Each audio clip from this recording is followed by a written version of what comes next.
وَالذَّاكِرِينَ اللَّهَ كَثِيرًا وَالذَّاكِرَاتِ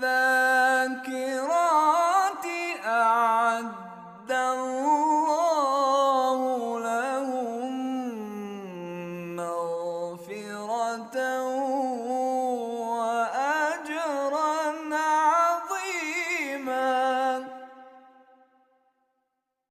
Bismillahirrahmanirrahim. Assalamualaikum warahmatullahi wabarakatuh. Alhamdulillahi wa kafa, wassalatu wassalamu ala rasulihil mustafa wa ala alihi wa ashabihi ahli sidqi wal wafa. Asyhadu an la ilaha illallah wahdahu la syarika lah fi rububiyatihi wa uluhiyatihi wa asma'ihi wa sifatihi, wa asyhadu anna Muhammadan abduhu wa rasuluh la nabiyya wa la rasula ba'da. Allahumma salli ala Muhammadin an-nabiyil ummi wa azwajihi ummahatil mu'minin wa dhurriyyatihi wa ahli baitihi kama sallaita ala Ibrahim wa ala ali Ibrahim innaka Hamidum Majid. Amma ba'du.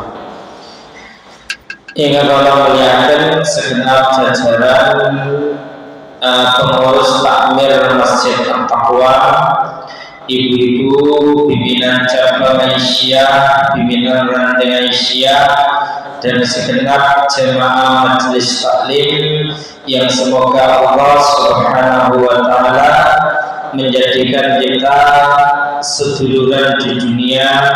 Mudah-mudahan kelak kita bisa bertetangga di surga.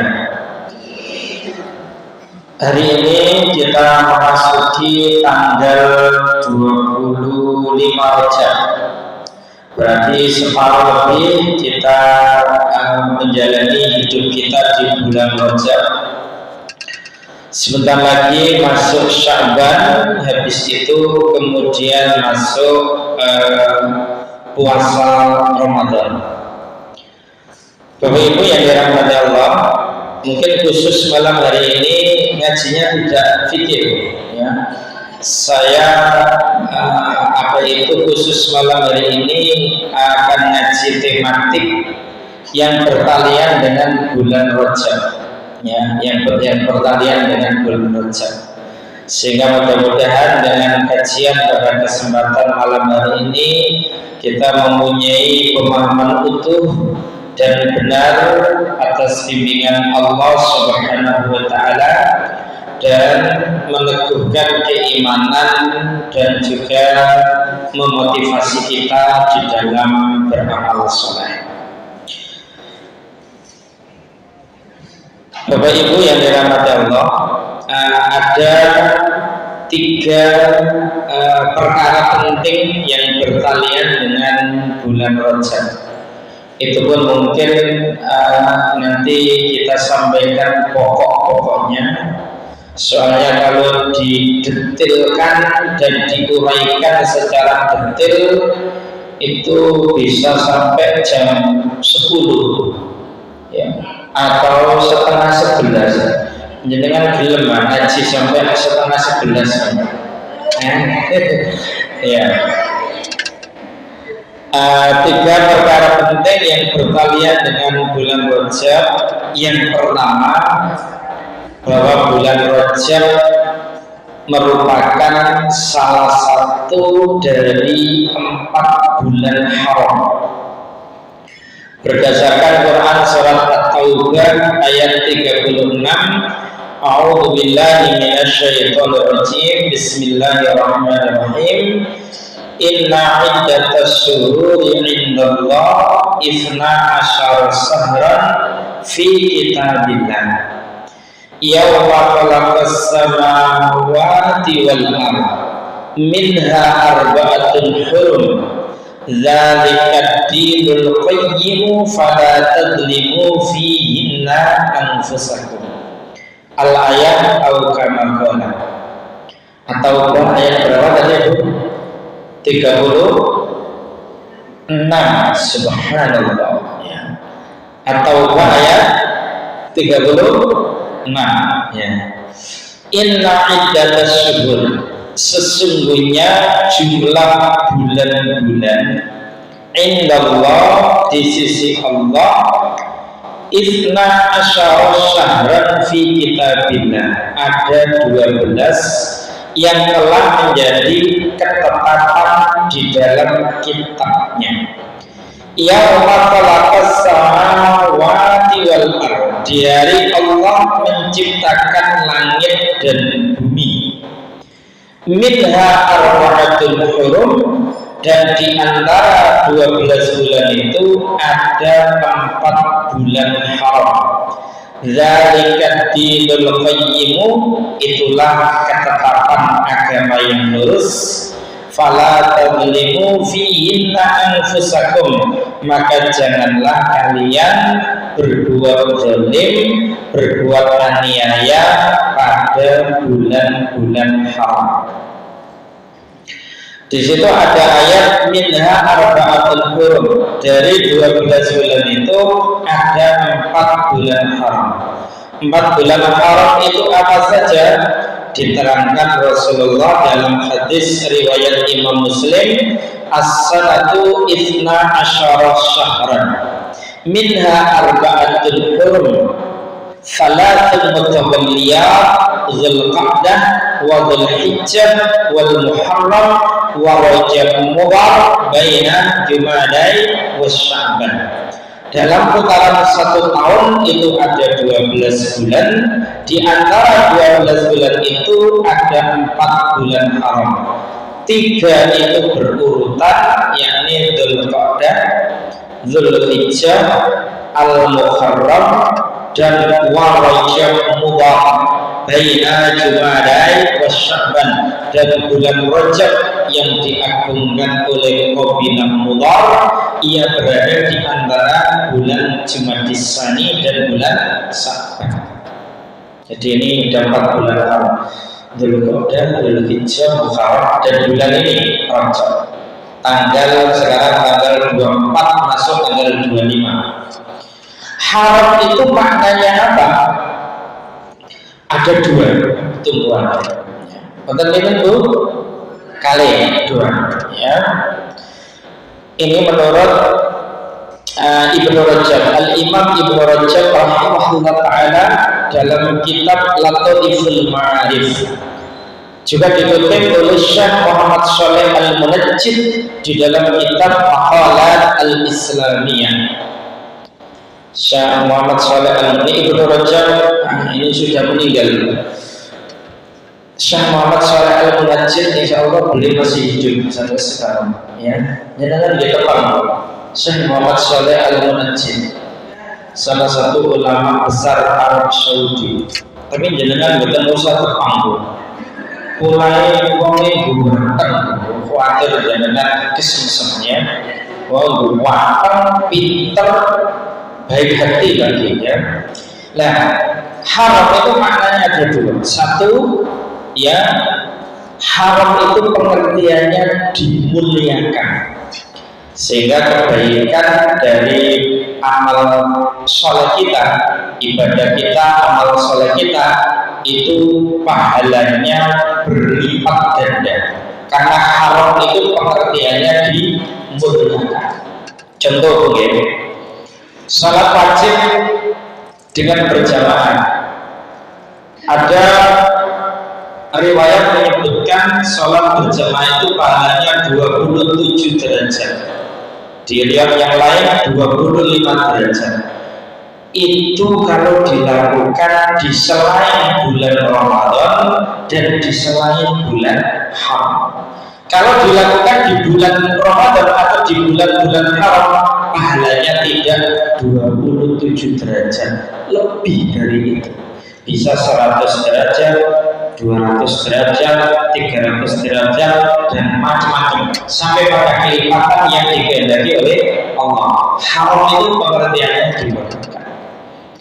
Kita baca Quran, hadis riwayat Imam Tirmidzi itu disebutkan bahwa harfan min kitabillah falahu bihi hasanatun wal hasanatu bi asyri amsalha wa la aqulu alif lam mim harfun walakin alifun harfun wa lam harfun wa mim harfun. Barang siapa yang membaca satu huruf dari Al-Quran, kitab Allah, ia memperoleh satu kebaikan. Yang satu kebaikan itu bi asyri amsalha, dilipat gandakan oleh Allah 10 kebaikan. Wala aqulu alif lam mim harfun, aku tidak mengatakan alif lam mim satu huruf, akan tetapi alif satu huruf, lam satu huruf, mim satu huruf. Baca satu huruf dari kitab Allah itu 10 kebaikan pahalanya. Alif lam mim berarti 30 kebaikan. Kalau dibaca di bulan Rajab, satu hurufnya tidak 10 kebaikan, lebih dari itu. Berapa kebaikannya dirahasiakan oleh Allah. Pokoknya dilipat gandakan. Bisa 100 kebaikan, 200 kebaikan setiap hurufnya. Kenapa? Karena haram itu pengertiannya dimuliakan. Demikian juga sholat tahajud kita, duha kita, sedekah kita, infak kita. Kalau di bulan Rajab ini pahalanya dilipat gandakan. Termasuk juga yakni kebaikan kita dalam hubungan sesama manusia, hubungan hablum minanas. Itu kita bantu orang, menolong orang di bulan Rajab ini pahalanya berlipat ganda. Termasuk ibu-ibu kalau melayani suami, ya, dalam segala hal baik zahir maupun batin itu dilipat gandakan oleh Allah. Sehingga saya pesan ibu-ibu kalau di bulan Rajab itu nek malam itu ojo turu bunyi. Paling enggak aku mangone bojo sampeyan dhisik. Papa tercinta, apakah malam ini butuh aku? Kalau butuh aku tak dandan. Kalau nggak butuh aku tak turun. Contoh aku.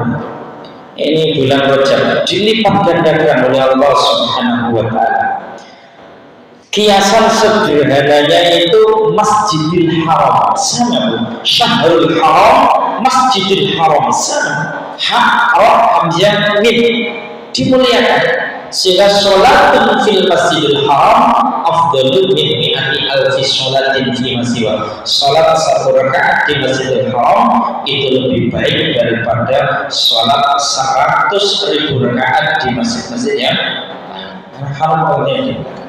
Maka yang kedua, haram itu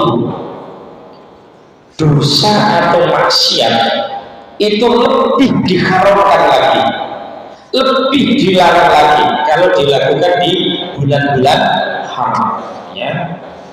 Dalilnya mana? Tadi surat At-Taubah ayat 36 tadi. Setelah Allah menegaskan dzalika dinul qayyim fala tadlimu fihinna anfusakum. Inilah ketetapan agama yang lurus, maka janganlah kalian berbuat aniaya pada bulan-bulan haram. Sehingga dosa atau maksiat dilakukan kapanpun itu dilarang. Tapi kalau di bulan-bulan haram lebih dilarang lagi, lebih dilarang. Dosa atau maksiat kalau dilakukan di bulan-bulan haram itu bobotnya lebih tajam dan lebih besar dibandingkan dengan ketika dosa itu dilakukan di selain bulan-bulan haram. Gampangan dengan tentu, Bapak Ibu ya. Zina itu misalnya bobotnya dosanya itu sakon, ya. Nah di bulan haram itu kok selingkuh atau zina itu bobotnya bisa 1000 ton, gitu. Gampangan dengan jadi lebih dilarang lagi, ya. Nyelaku bojo, padahal bojone gak salah. Itu taruhlah dosanya itu bobotnya itu taruhlah 10 ton ya. Kalau di bulan haram itu bisa ini 50 ton ya. Pemane ana wong wedok nyelaku bojone iku dicelaku terus sampai bojone sing lanang iku kuru sandas-ndase. Sampai ketemu neloro atau besok dapat ya. Apalagi di bulan-bulan haram itu lebih besar lagi. Dan ini pertama, sehingga orang-orang soleh sebelum kita yang disebut dengan salafun soleh itu kalau di bulan-bulan haram itu, apalagi Rajab, Sya'ban itu mereka menyebutnya sebagai musim semi beribadah, memperbaiki tahajud, memperbaiki duha, ya, memperbaiki baca Quran. Karena ini bulan yang dimuliakan, persiapan untuk menyambut bulan Ramadan. Ya. Dan perkara yang kedua, ada doa yang masyhur di kalangan orang-orang soleh sebelum kita. Kalau masuk bulan Rajab, bulan Sya'ban, itu yakni doa yang berbunyi Allahumma barik lana fi Rajab wa Sya'ban wa balighna Ramadan. Ya Allah, berkailah kami di bulan Rajab dan bulan Sya'ban, wa balighna Ramadan, dan sampaikan usia kami sehingga berjumpa dengan bulan Ramadan, atau panjangkan usia kami sehingga berjumpa dengan bulan Ramadan. Ini dirujukan pada hadis riwayat Imam Baihaqi juga Imam Ahmad. Memang secara sanad ada yang menilai lemah, ya. Akan tetapi doa ini tetap boleh dipakai. Nanti saya sebutkan alasannya, ya. Doanya Allahumma barik lana fi Rajab wa Sya'ban wa balighna Ramadan. Ada doa lain yang ini dari kalangan ulama tabi'in. Doa itu bunyinya begini: Allahumma sallimna ila Ramadan wa sallim lana Ramadan wa tasallamahu minna mutaqabbala. Saya ulangi: Allahumma sallimna ila Ramadan wa sallim lana Ramadan wa tasallamahu minna mutaqabbala. Allahumma sallimna ila Ramadan. Ya Allah, panjangkan usia kami sehingga sampai pada bulan Ramadan. Wa sallim lana Ramadan, dan hantarkan Ramadan kepada kami. Wa tasallamahu minna mutaqabbala, dan terimalah amal-amal kami. Jadi kan doa yang pertama sama kedua lebih hafal yang mana pun? Yang pertama, karena itu jenengan praktekkan, ya. Nek saged karo-karone apal lebih bagus, ya. Para sahabat, murid-muridnya sahabat tabi'in, murid-muridnya tabi'in, atba' tabi'in, ndonga nyuwun diparingi Allah badan yang sehat, usia yang panjang, sehingga bertemu dengan bulan Ramadan itu lamanya 6 bulan sebelum Ramadan. Kanu yad'un Allah sittata ashhur ayyuballighu syahr Ramadan, thumma yad'un Allah sittata ashhur ayyataqabbalahu minhu. Mereka berdoa kepada Allah selama 6 bulan sebelum Ramadan, minta kepada Allah agar dipanjangkan usianya sehingga bertemu dengan bulan Ramadan.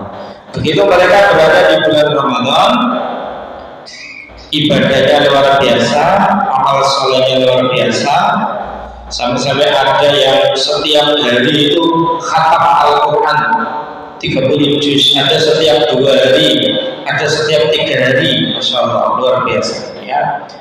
Sampai-sampai Imam Syafi'i Ramadan itu khatam 60 kali, berarti sehari khatam 2 kali. Nah, ini begitu Ramadan usai, mereka berdoa kepada Allah selama 6 bulan itu agar amalnya diterima oleh Allah. 6 bulan saat dari Ramadan, berarti kalau itu mungkin ulang Rabiul Awal, Rabiul Tsani, Jumadal Ula, Jumadal Tsaniyah, Rajab, Sya'ban, 6 bulan. Iku ngomong soal saat dulunya kulo lan panjenengan sami. Ndungone 6 bulan sakderenge Ramadan. Pertanyaannya, dhewe niku wis ndonga apa dereng ngoten lho. Ya, yang isinya itu minta badan yang sehat, usia yang panjang sehingga bertemu dengan bulan Ramadan. Misalnya dereng ndonga monggo mulai iki ndonga. Doa mantan sholat wajib, doa mantan sholat sunnah, doa Allahumma barik lana fi Rajab wa Sya'bana wa balighna Ramadan, Allahumma sallimna ila Ramadan wa sallim lana Ramadan wa tasallamu minna mutaqabbala.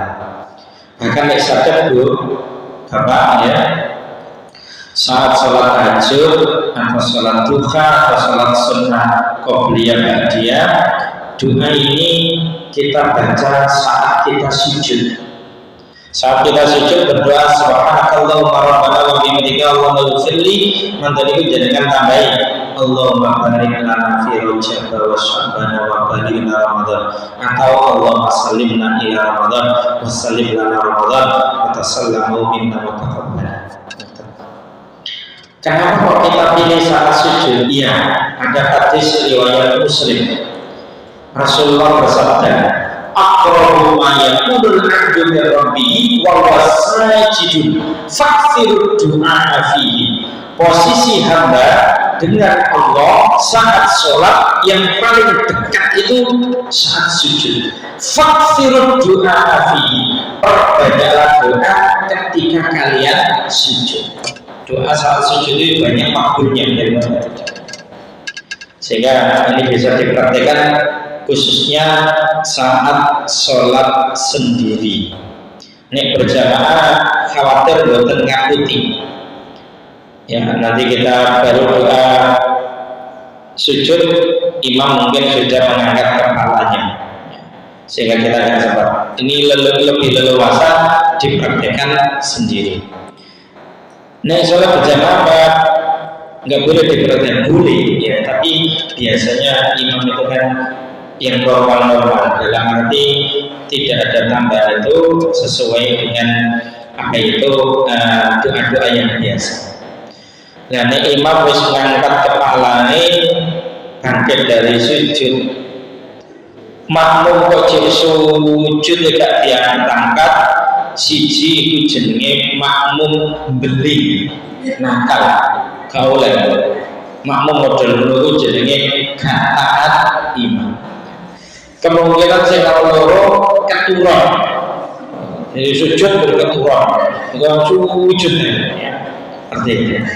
Ya, jadi makmum itu dalam kajian fikih itu ada 4 posisi, ya, 3 salah, yang 1 benar, ya.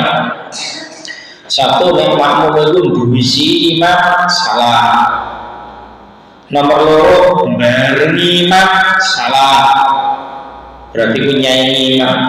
Nomor 3 nguwareni lemot dalam mengikuti imam, itu ya salah, khilafus sunnah, menyelisih sunnah. Yang keempat itu baru benar, muwafaqatul sunnah. Idza kabbara fakabbiru wa idza raka'a farka'u wa idza sajada fasjudu. Setiap imam itu ganti gerakan dengan ucapan maupun gerakan sholat itu segera kita mengikuti, itu yang benar. Jadi ini kaitan yang kedua, yakni persiapan sebelum masuk bulan Ramadan, diantaranya adalah banyak-banyak berdoa, minta kesehatan, usia yang panjang sehingga bertemu dengan bulan Ramadan. Ini jenengan doa 2 tadi boten apal, monggo jenengan donga basa Jawa atau basa Indonesia mboten apa-apa. Pokoknya intinya minta badan yang sehat, usia yang panjang sehingga bertemu dengan bulan Ramadan. Kaitan yang ketiga adalah peristiwa terjadinya Isra Mi'raj. Ini ya, menurut pendapat yang masyhur, Isra Mi'raj itu terjadi pada tanggal 27 Rojab. Ya. Meskipun memang ada 6 pendapat tentang kapan terjadinya Isra Mi'raj. Ada yang menyebut awal Nabi diangkat menjadi Nabi, ada yang menyebut 13 tahun kenabian, ada yang menyebut 10 tahun kenabian. Nah, ini tidak perlu kita ributkan. Menurut pendapat yang masyhur itu terkenal, ya, itu tanggal 27 Rojab. Kalau saat ini kok badhe cerita tentang jenengan ini pas nanti, soalnya jenengan beda ngantuk pas udan bisa ini jenengan keluar cerita ini cek tambah kelop, ya. Ini tentang Isra Mi'raj. Yang ini saya rujukan pada tafsir Al-Qur'anul Azim dan beberapa literasi yang lain, ya. Nanti saya akan ceritakan berurutan. Setelah itu kita ambil pelajarannya seperti apa. Betul. Bapak Ibu yang dimuliakan oleh Allah, Isra Mi'raj Rasulullah Sallallahu Alaihi Wasallam ini merupakan peristiwa dahsyat, ya, dan menjadi mukjizat Rasulullah yang paling besar setelah Al-Quran. Mukjizatnya Nabi itu jumlahnya ada 1000 lebih mukjizat Rasulullah. Yang paling besar itu Al-Quran, di bawah itu Isra Mi'raj.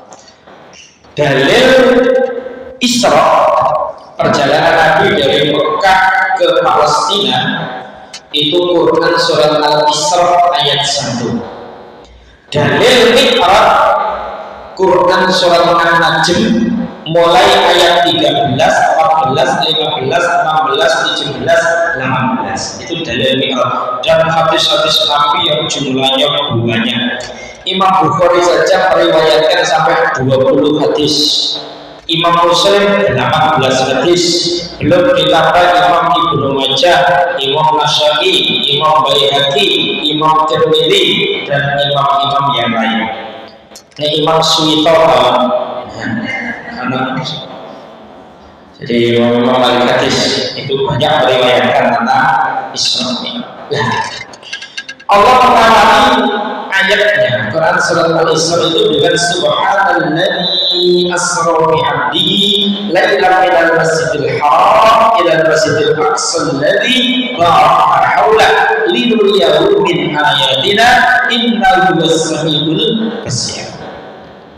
Kata-kata subhanalladzi, maha suci Allah zat yang memperjalankan hambanya pada malam hari dari Masjidil Haram ke Masjidil Aqsa yang kami berkahi di sekelilingnya, untuk kami tunjukkan sebagian tanda-tanda kekuasaan kami.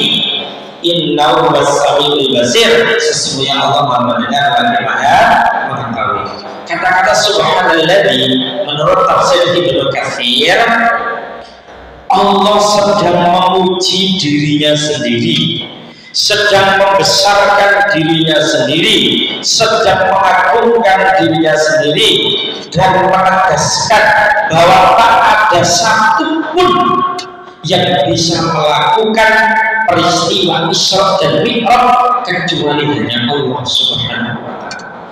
Dahsyat Isra, ya. Saya awali dari sebelum Isra Mi'raj. Sebelum Isra Mi'raj, Nabi Muhammad itu tidur di Masjidil Haram, ya. Tiba-tiba didatangi 3 orang, yang 3 orang ini malaikat yang menjelma sebagai manusia biasa. Kemudian mengangkat Rasulullah SAW. Yang satu itu ngomong begini, itu orangnya yang matanya itu terpejam tapi hatinya itu terjaga, terus terjaga. Dan seluruh nabi seperti itu. Saat tidur mata terpejam tapi hatinya tetap terjaga. Yang beda dengan kita itu orang kafir gitu. Ini nabi kan, apalagi Nabi Muhammad SAW. Selanjutnya Nabi Muhammad itu dibawa ke dekat sumur Zamzam. Setelah itu ditelentangkan, kemudian Nabi Muhammad SAW itu dadanya itu dibelah. Sodurun Nabi SAW, dadanya Nabi itu dibelah dari mulai pangkal leher sini, nahar, sampai labatihi, sampai ulu hati. Kemudian isinya itu dikeluarkan, dimasukkan ke wadah yang terbuat dari emas, kemudian dicuci dengan sumur Zamzam, air Zamzam, kemudian sifat yang tercela itu dibuang, setelah itu dimasukkan ke dalam dada Nabi iman dan hikmah. Selanjutnya didatangkan kepada Rasulullah dabatun abyad, binatang yang berwarna putih, yusamma bil buraq, yang disebut dengan buraq. Yang buraq itu tingginya tidak lebih tinggi daripada keledai, ya, lebih tinggi daripada keledai, maaf, dan tidak lebih tinggi daripada bihon. Allah Subhanahu wa Ta'ala meletakkan kedua kaki depannya buruk itu di batas ufuk penglihatannya, sehingga kecepatannya itu melebihi kecepatan cahaya. Nabi Muhammad naik ke buruk, di atas buruk, kemudian ditemani malaikat Jibril perjalanan menuju ke Al-Aqsa. Sampai di Al-Aqsa, subhanallah tabarakallah, para nabi itu sudah dikumpulkan di Masjid Al-Aqsa. Semua nabi, berarti kurang lebih 124.000 nabi kumpul di Al-Aqsa. Kemudian melaksanakan sholat, dan Nabi Muhammad yang menjadi imamnya. Setelah sholat, kemudian Nabi Muhammad itu diberi suguhan 2 gelas, satu berisi susu, yang satu berisi khamr. Kemudian Nabi Muhammad milih susu. Disampaikan kepada Nabi Ibrahim, malaikat Jibril mengomentari, ya, pilihan panjenengan tepat wahai Rasulullah, sesuai dengan fitrah. Ya. Seandainya panjenengan itu milih khamr, banyak umatmu yang sesat. Selanjutnya Rasulullah itu Mi'raj itu perjalanan Rasulullah Sallallahu Alaihi Wasallam dari Masjid Al-Aqsa sampai ke Sidratul Muntaha, puncak ketinggian langit yang ke-7, dibersamai oleh malaikat Jibril atau malaikat Jibril. Ketika Rasulullah Sallallahu Alaihi Wasallam sampai ke langit yang pertama, yang bisa kita lihat dengan mata kepala kita, malaikat Jibril itu minta dibukakan pintu langit. Kemudian malaikat penjaga pintu langit bertanya kepada malaikat Jibril, "Man anta? Siapa Anda?" Malaikat Jibril menjawab, "Ana Jibril." "Wa man ma'aka?" Siapa yang bersama Anda? Malaikat Jibril menjawab, "Ma'i Muhammadin sallallahu alaihi wasallam." Yang bersamaku itu Muhammad sallallahu alaihi wasallam. "Qad bu'isa ilaihi?" Apakah ia sudah diizinkan untuk bertemu dengan Allah? Kemudian malaikat Jibril menjawab, "Na'am." Iya. kemudian pintu langit itu dibuka. Nabi Muhammad naik ke langit lapis yang pertama. Di langit lapis yang pertama, Nabi Muhammad SAW dipertemukan oleh Allah dengan Nabi Adam.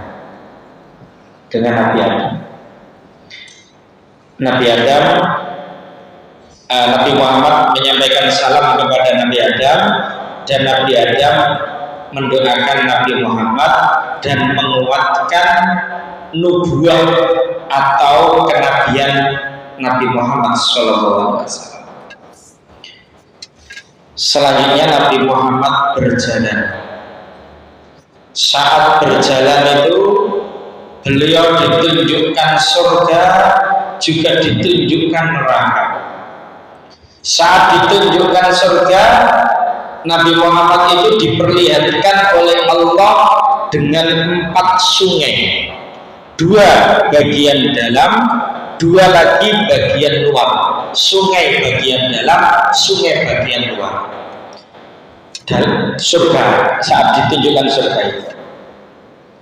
Sungai bagian dalam itu yang 2 itu, satu adalah Al-Kautsar, telaga Kautsar. Yang kedua Salsabila. Sedangkan 2 bagian luar itu adalah Nahrul Furat, Sungai Efrat yang ada di Irak, dan Nahrul Nil dan Sungai Nil yang ada di Mesir. Nabi Muhammad memberikan satu kesaksian ketika kemudian pada telaga Kautsar, Nabi Muhammad itu sempat minum air dari telaga Kautsar.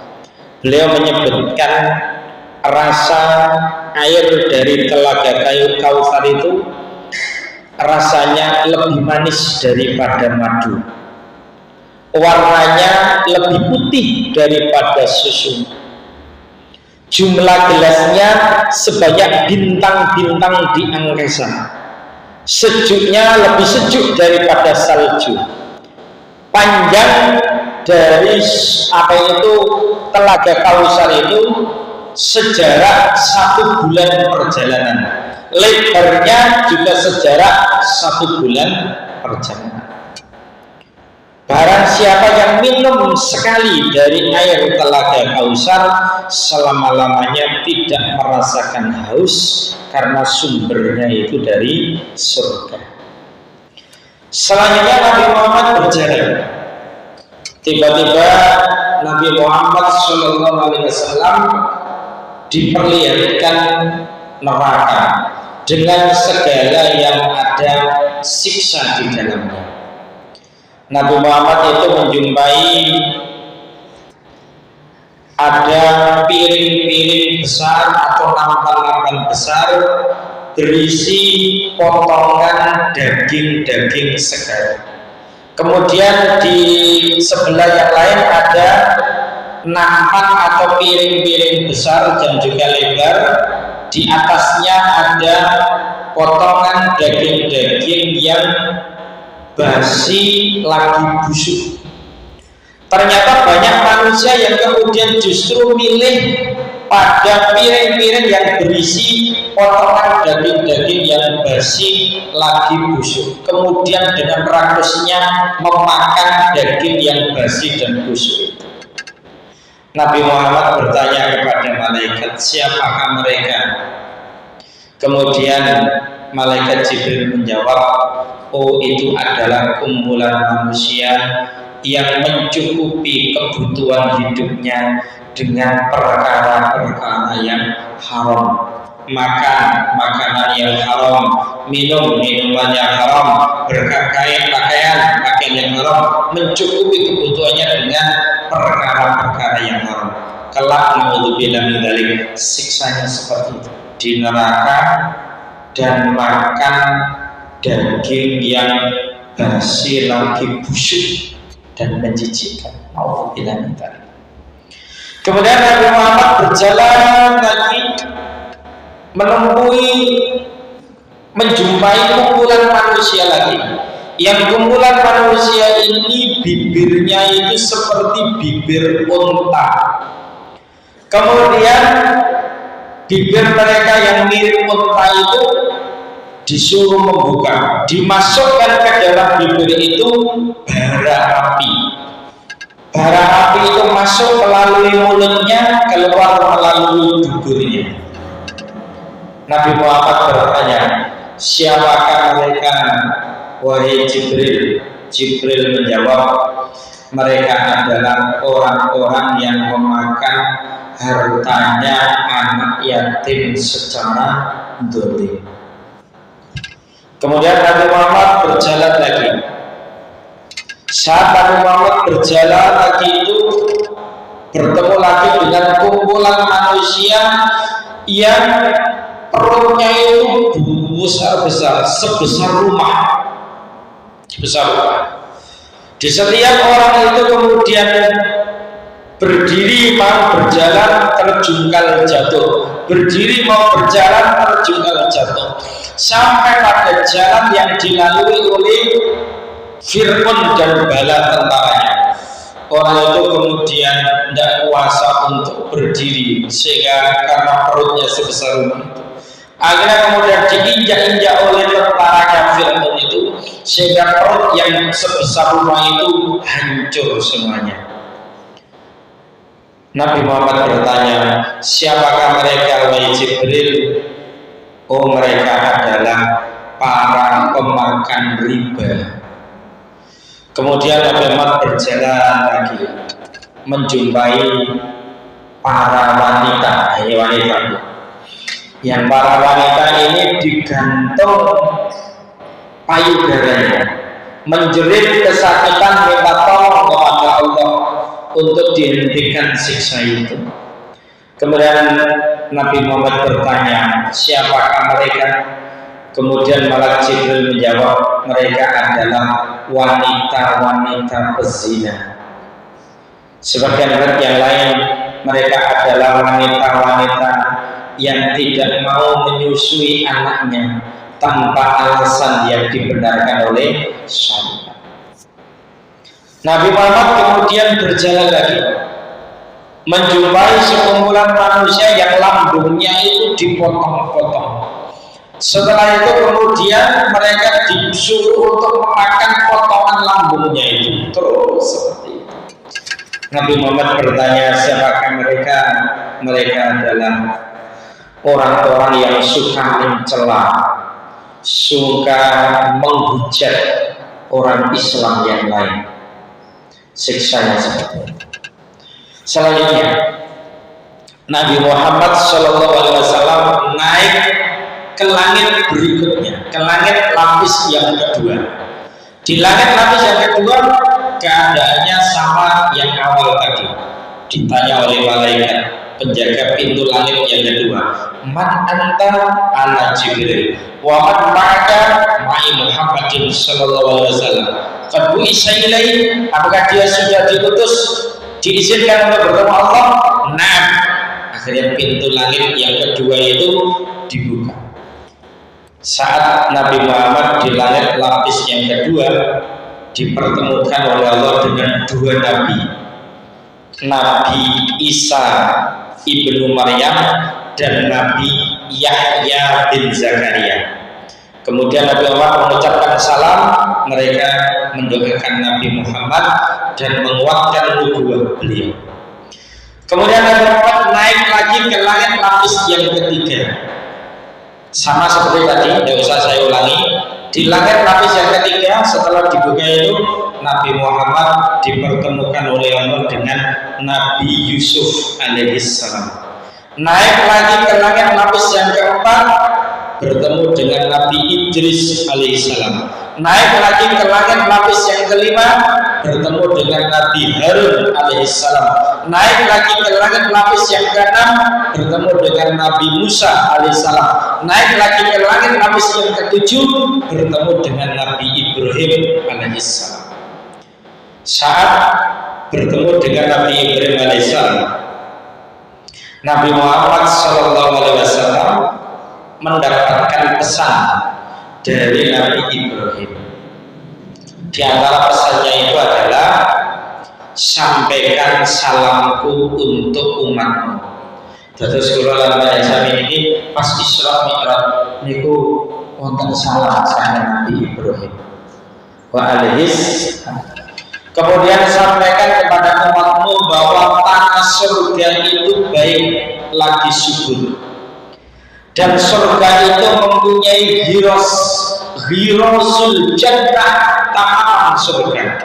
Mahwa hirosul jannah, apa itu tanaman surga? Tanaman surga adalah subhanallah walhamdulillah wala ilaha illallah wallahu akbar.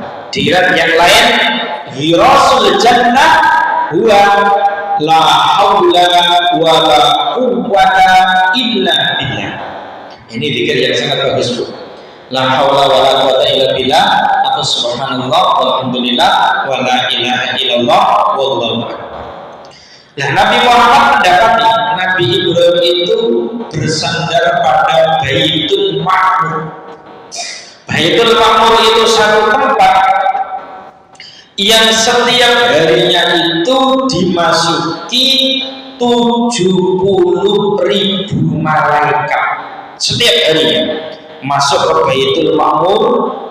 Kemudian malaikat-malaikat itu pada mentasbih Allah, mentahmid Allah, mentahlil Allah, mentakbir Allah, mengelilingi tawaf di sekeliling arsy Allah Subhanahu wa taala. Begitu selesai 70.000 malaikat itu keluar dan tidak pernah masuk lagi ke Baitul Ma'mur. Masuk lagi 70.000 lagi. Seperti itu terus. Kemudian Nabi Muhammad diliputi cahaya, naik lagi ke atas sampai ke Sidratul Muntaha, sampai bertemu dengan Allah Subhanahu wa taala. Ini Mi'raj. Sehingga jarak antara Nabi Muhammad dengan Allah dalam Quran surat An-Najm itu qaba qausaini aw adna, sejarak 2 busur panah atau lebih dekat lagi. Tapi Nabi Muhammad tidak bisa melihat Allah karena ada cahaya, ya. Ada cahaya, ya. Kemudian Allah Subhanahu wa taala memerintahkan kepada Nabi Muhammad untuk disampaikan kepada umatnya kewajiban sholat sehari semalam sebanyak 50 kali. Nabi Muhammad turun bertemu dengan Nabi Musa. Nabi Musa bertanya, apa yang diwajibkan Allah kepada umatmu? Nabi Muhammad menjawab, sholat sehari semalam sebanyak 50 kali. Naiklah lagi, mintalah keringanan kepada Allah. Umatmu itu lemah, tidak akan sanggup untuk melaksanakan sholat sehari semalam sebanyak 50 kali. Nabi Muhammad naik, minta keringanan, diberi keringanan oleh Allah. Pertama itu 10, sehingga masih 40. Bertemu dengan Nabi Musa, kemudian setelah ditanya dikurangi 10 itu, Nabi Musa mengusulkan supaya Nabi Muhammad minta keringanan lagi, naik lagi ke atas, bolak-balik itu Bapak Ibu. Ada yang menyebutkan 5 kali Nabi Muhammad naik turun itu, sampai terakhir ada ketetapan dari Allah, kewajiban sholat sehari semalam sebanyak 5 kali, yang 5 kali itu nilainya sama dengan 50 kali. Kemudian Nabi Muhammad setelah itu sampai di Masjidil Haram lagi menjelang subuh. Ini peristiwa dahsyat luar biasa Bapak Ibu. Bayangkan Mekah ke Palestina 1 malam, Palestina ke Sidratul Muntaha menembus 7 petala langit itu juga 1 malam. Ini luar biasa, dahsyat, mukjizat yang luar biasa. Bapak Ibu yang dirahmati Allah, dari peristiwa Isra dan Mi'raj ini, ya, Nabi Muhammad itu kemudian menceritakan kepada sahabatnya dan juga didengar oleh orang-orang kafir Quraisy. Nah, orang-orang kafir Quraisy mendengar Nabi Muhammad di Isra Mi'rajkan oleh Allah. Ini orang-orang kafir Quraisy itu guyu Bapak Ibu. Gak percaya soalnya, gak percaya.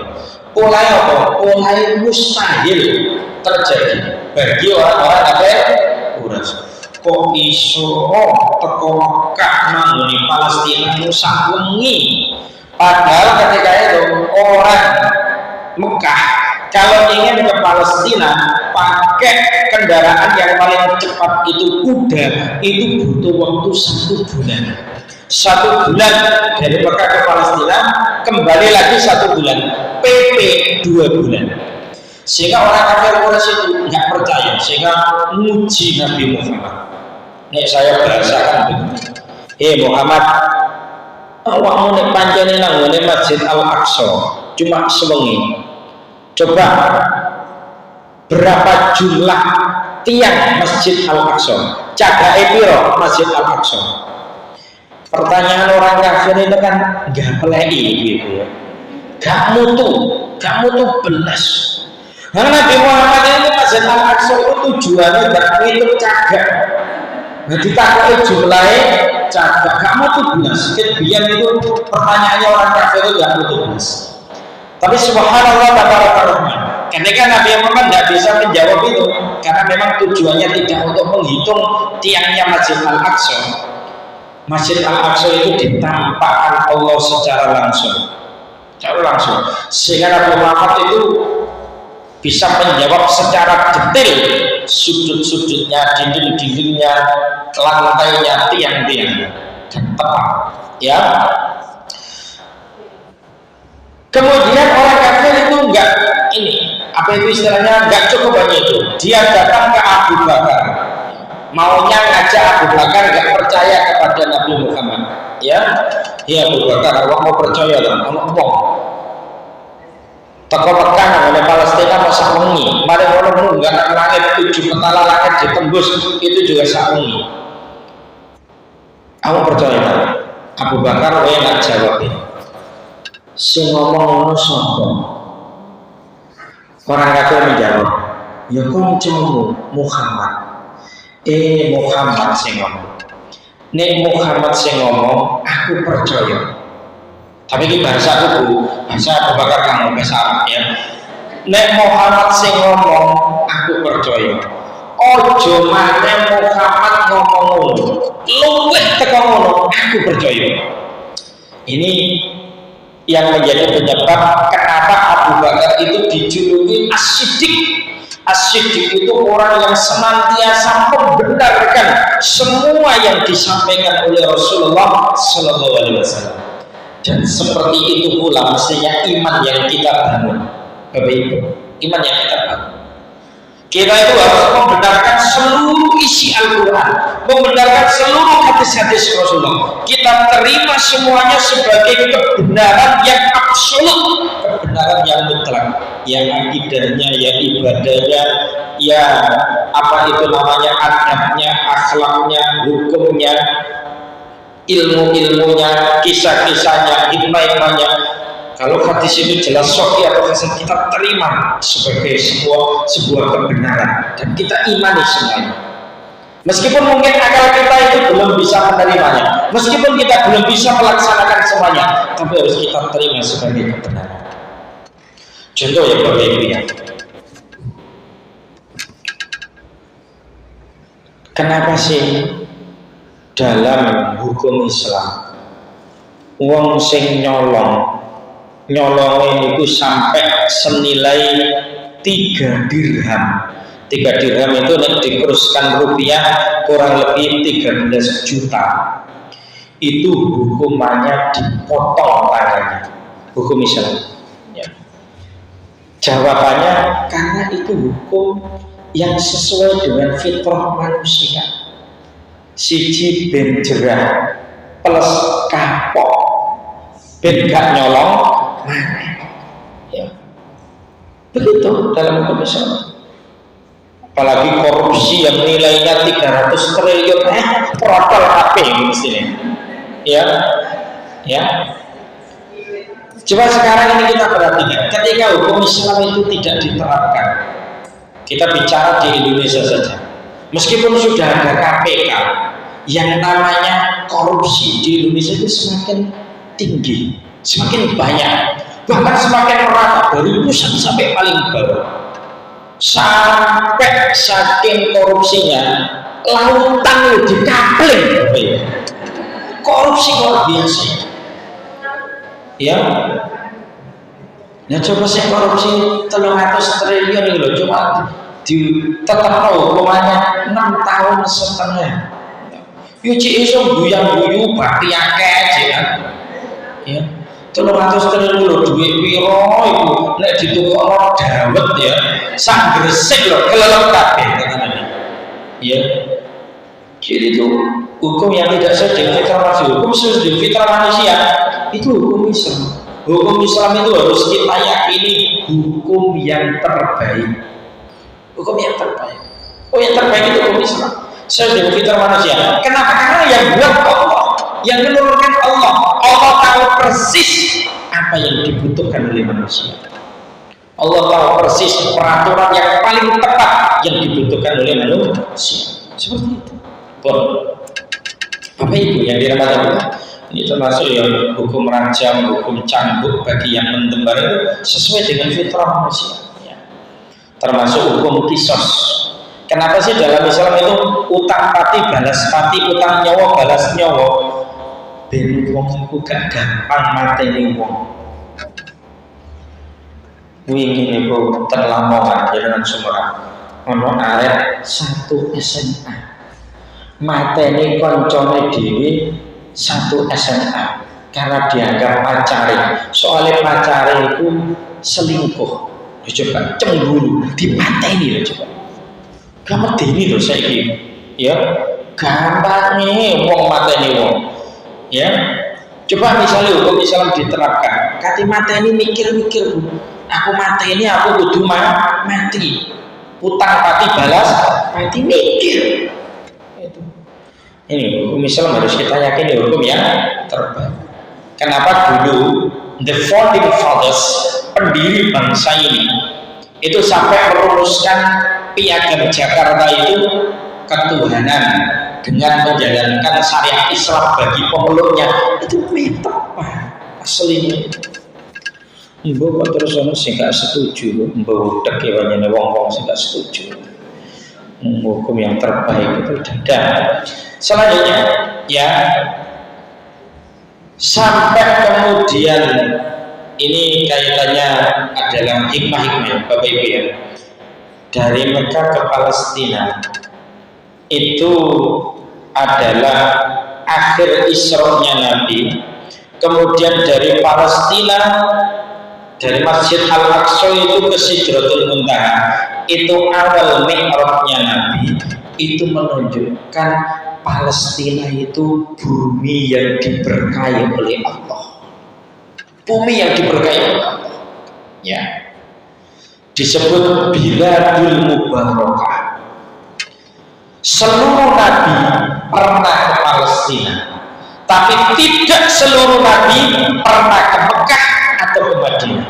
Tapi ke Palestina semuanya dikumpulkan di Palestina, di Israel. Sehingga Palestina itu istimewa. Biladul Anbiya wal Mursalin, yakni negeri para nabi dan para rasul. Seluruh nabi, seluruh rasul pernah ke Palestina, hidup di Palestina. Ya, itu hebatnya Palestina. Sehingga nggak boleh main-main dengan Palestina. Ono Presiden Amerika tuh jenenge Donald Trump ya. Setelah terpilih menjadi Presiden Amerika, sombong banget dia, sombong banget. Dia ngomong begini, ini saya bahasakan. Sampai orang-orang Yahudi yang disandra oleh Hamas itu tidak segera dibebaskan, akan saya jadikan Timur Tengah, apalagi Gaza, akan saya jadikan sebagai neraka. Ini omongannya Donald Trump ya, Presiden Amerika yang terpilih kedua kalinya itu. Jenengan seberang 2 hari setelah ngomong Los Angeles itu kobongan, wabah kebakaran. Karena ada tornado api yang tidak bisa dipadamkan, lembut Bapak Ibu. Los Angeles itu bahkan merangsek sampai New York ya, ribuan juta dolar itu rugi Amerika, luar biasa, ajur mumur kapok muka ya. Amerika harus tanggung jawab itu, pembayar pajak terbesar dalam perang Yahudi melawan Palestina itu dari Los Angeles itu. Los Angeles itu harus tanggung jawab itu Amerika itu. Bisa jadi itu langsung dibalas oleh Allah, bisa jadi itu berkat doa-doanya saudara-saudara kita yang ada di Palestina yang teraniaya. Palestina ini bukan negeri main-main, negeri akhir zaman yang diberkahi oleh Allah Subhanahu wa Ta'ala. Poin yang ketiga, kalau Nabi menyebutkan tadi bahwa di langit itu ada pintunya, setiap pintu itu ada penjaganya dari kalangan malaikat, itu menunjukkan bahwa langit itu ada pintunya. Harus kita imani. Amrun min umuril ghaibiyah, itu perkara gaib yang disampaikan oleh Rasulullah dan wajib kita imani. Tanpa kita tanya pintu itu terbuat dari baja apa, gak usah takut ngaku sampai kok terbuat dari baja apa, besi barang gemboke piye, gak usah mikir takdir omahe dhewe. Lah pokok mikir takdir langit barang. Ya kita imani langit ada pintunya, setiap pintu ada penjaganya dari kalangan malaikat, begitu saja. Ya. Jika para nabi itu dikumpulkan di Masjid Al-Aqsa, kemudian Nabi Muhammad itu sholat, yang menjadi imam adalah Nabi Muhammad, itu menunjukkan Nabi Muhammad itu imamul anbiya wal mursalin, pemimpin para nabi dan para rasul. Jika saat Mi'raj itu Nabi Muhammad bertemu dengan Allah di arsy-Nya sana, itu menunjukkan bahwa keberadaan Allah itu di langit bersemayam di atas arsy. Itu yang benar Bapak Ibu. Sehingga kalau pertanyaan di mana Allah, jawaban yang benar, Allah itu di langit bersemayam di atas arsy. Sedangkan arsy-Nya Allah itu di atas langit yang ketujuh. Dalil yang menyebutkan Allah di langit bersemayam di atas arsy, menurut Imam Ibnu Khuzaimah, jumlahnya lebih dari 1000. Lebih dari 1000 dalil. Pada satu dalil Al-Quran saja, misalnya Quran surat Toha ayat 5, Ar-Rahmanu 'alal arsy istawa, Allah yang Ar-Rahman itu bersemayam di atas arsy. Satu itu saja, itu sudah cukup. Nah, ini malah lebih dari 1000 dalil. Bahkan ditambahi dalil akal dan dalil fitrah manusia. Itu juga menunjukkan Allah itu di langit bersemayam di atas arsy. Jadi dalil Quran, dalil hadis, dalil khabar, dalil athar itu sudah meyakinkan. Ditambah lagi dalil fitrah dan dalil akli manusia. Contoh ya, dalil fitrah dan dalil akli. Ya. Ini contoh. Anak wong wedok duwe bojone ilang. Digondol wewe ndase ireng. Bowe ngono dari bojone gak mulai-mulai. Ya. Kadang pas di telepon itu, teleponan yang pertama itu bojone itu kayak seneng bahagia. Kok ketok orang sing ngamuk lah pokoknya. Sing ngamuk gak dhewe tapi wanita lain. Nah, ternyata nggak balik bojone, nggak boleh nggak ketemukan lalu di mana. Dia wis ndonga berkali-kali, wis usaha orang mari, ya. Itu juga nggak kunjung tiba, nggak kunjung tahu di mana suaminya. Kemudian dia ditakoki karo konjone, yo, piye bojone wis ketemu ta? Dia wis pegel, ndonga pegel, ikhtiar pegel. Terus dia jawab ngene, mbuh tak serana sing dhuwur. Dengan nanti kata beliau, mbok tak serahno sing ndur-ndur. Kata-kata tak serahno sing ndur-ndur itu dalil fitrah dan dalil akal bahwa Allah itu di atas, bersemayam di atas aras, tanpa kita melakukan taktil, tanpa kita melakukan tamsil, tanpa melakukan tahrif, tanpa melakukan takyif, tanpa 4T. Jenengan paham? Tanpa taktil, tanpa tamsil, tanpa tahrif, tanpa takyif. Ya, taktil itu meniadakan, takyif menanyakan hakikatnya, tamsil tanpa kita serupakan, tahrif tanpa kita selewengkan dari makna yang sesungguhnya. Cukup kita imani saja, sebagaimana perkataan Imam Malik ketika ditanya kaifa istiwa Allah. Terus Imam Malik itu nanti ditakoki muridnya, piye sih istiwanya Allah? Allah bersemayam di atas arsy itu bagaimana? Masya Allah, Imam Malik kaget. Setelah kaget itu marah campur nangis. Kok ono umat sing model ngene Indonesia bahasa? Kok takok piye istiwai Allah? Pertanyaan piye itu kan berarti menanyakan hakikatnya. Itu tidak boleh. Karena tidak ada yang setara, yang selevel, yang sama dengan Allah. Kemudian Imam Malik menjawab, al-istiwa'u ma'lum, wal kaif anhu majhul, was-su'al anhu bid'ah, wal iman bihi wajib, wal ingkar bihi kafir. Ini kaidah untuk mengimani Allah itu bersemayam di atas arsy. Pertama, al-istiwa'u ma'lum. Istiwa Allah bersemayam di atas arsy itu diketahui melalui dalil Quran, dalil hadis, dalil khabar, dalil asar, dalil fitrah, dalil wal kaif anhu majhul. Tapi bagaimana istiwanya Allah, hakikatnya itu bagaimana, majhul, tidak diketahui, dan kita tidak perlu menanyakan hakikatnya. Ya, tafakkaru fi khalqillah wala tafakkaru fi dzatillah. Berpikirlah kamu tentang ciptaan Allah, jangan berpikir tentang zat Allah. Akal kita nggak sampai. Ya, wasu'al anhu bid'ah, menanyakan hakikatnya istiwa Allah, hukumnya bid'ah. Wal iman biwajib, mengimani bahwa Allah itu beristiwa di atas arsy, hukumnya wajib. Wal ingkar bihi kafir, dan mengingkari Allah beristiwa di atas arsy, hukumnya kafir. Cepat Bu, halo, jenengan kok menengah ya? Cepat. Yang terakhir 2132 ya.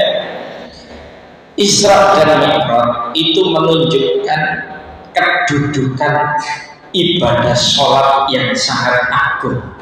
Ya. Jadi sholat itu ibadah yang sangat agung dan mulia.